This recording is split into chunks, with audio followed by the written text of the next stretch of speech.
Good afternoon, good Erev Shabbos, and welcome to BJC Halacha A. We're going to do number 1595 and 1596. Very hard with the time zone, so making up yesterday's missed halacha. Here we go.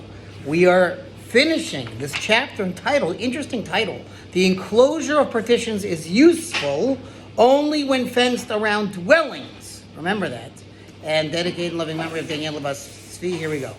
If you have a courtyard that is larger than 2 sales, we said that's the measurement, and you planted trees in it, even in the greater part of it, the status of dwelling is thereby not nullified.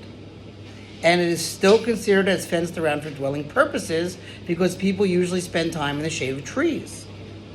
However, if you planted seeds that cover the greater part of the yard, even if it is not in one area but scattered, the status of dwellings has been nullified and the entire yard is considered as a garden.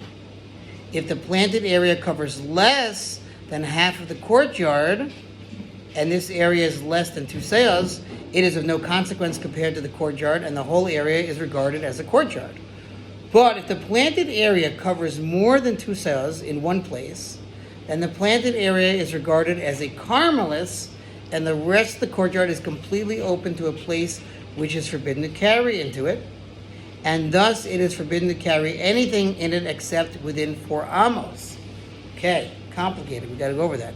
Next halacha, 1596. Likewise, a courtyard measuring only 2 seahs or less, part of which has been planted, should also be judged by the greater part of it. If the greater part has been planted, although you are permitted to carry there, since it is not longer than 2 seahs, nevertheless vessels that are in your house are forbidden to be carried into it.